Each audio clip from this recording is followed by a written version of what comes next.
All right, let's jump right in. Have you ever wondered what it really takes to build an expert? I mean, not just teach them some facts, but to actually engineer a professional from the ground up? Well, today, that's exactly what we're going to unpack. The blueprint for building an expert. And it all starts with a problem that engineers have to solve every single day. Okay, so picture this, a structural beam, two different loads pushing down on it. The question is simple. What happens next? Now, this might look like something out of a physics textbook, but the answer to this question is the difference between a bridge that stands for a century and one that doesn't. We're talking lives and infrastructure on the line. So, what does happen next? You see, solving this isn't just a math problem. It's a micro challenge. It's a tiny snapshot that reveals the fundamental knowledge that literally keeps our world from falling apart. To make sure that beam stays put, an engineer needs to calculate something called reaction forces. It's a simple idea, really. The loads push down, and the supports have to push back up with the exact same amount of force to keep everything perfectly balanced. This isn't guesswork. It's about using a very specific set of scientific and mathematical tools to get a precise answer.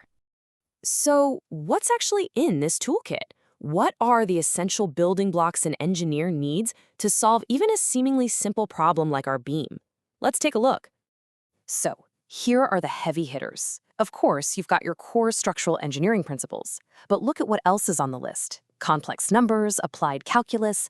This is the serious, high-level math that forms the bedrock of an engineer's entire skill set. These aren't just classes to pass, they are the fundamental tools of the trade. Let's just zoom in on one of those for a second. Complex numbers. I know, the name sounds a little intimidating, right? But for an engineer, this is an absolutely critical tool for analyzing anything that vibrates, oscillates, or moves in waves. Think about everything from an electrical circuit to the way a skyscraper sways in the wind. And here's where it gets really practical. The source material points out that complex numbers are crucial for things like analyzing AC circuits.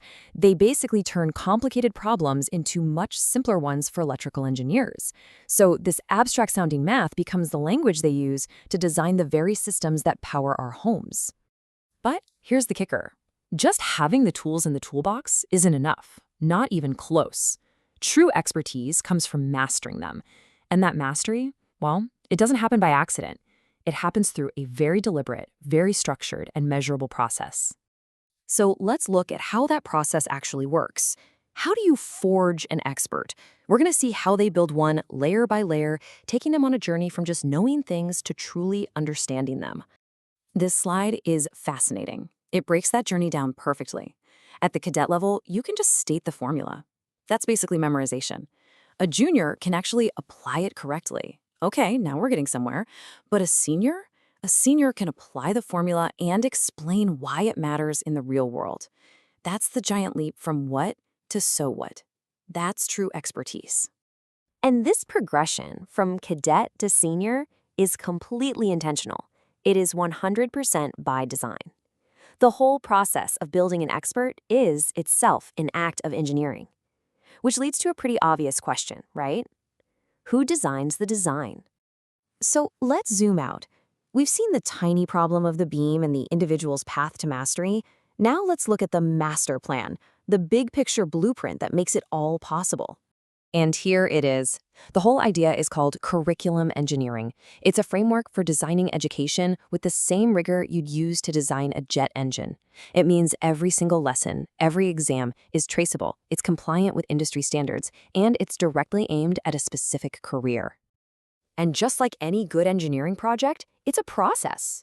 You start with your inputs. What do students need to know? What does the industry demand? Then you move to the process. You map every competency. And the output? You get a professional who is literally built to spec, ready to do the job. So what's the big payoff here? Why go through all this trouble to engineer an education instead of just, teaching classes? Let's talk about why this matters. Well, there's always a trade-off, isn't there? The advantage is huge. You get this incredible structure where you can literally trace an expert's skills back to a specific lesson. It closes that gap between what you learn in school and what you need on day one of your job. But it's not easy.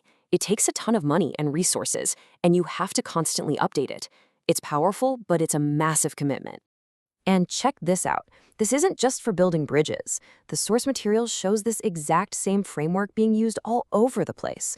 Software development, business and finance, even incredibly complex fields like policing. It turns out the core principles for building a pro are surprisingly universal. When you boil it all down, this is what it's all about. The whole point of curriculum engineering is to make that path from being a student to being a professional as clear, transparent, and verifiable as possible. No more guesswork. And that kind of leaves us with a huge thought to chew on. We started this whole thing with one simple beam, but we've ended up with a blueprint for expertise itself. So I'll leave you with this question to think about. If we can truly engineer an education for any career with this kind of precision, what does that mean for the entire future of how we learn?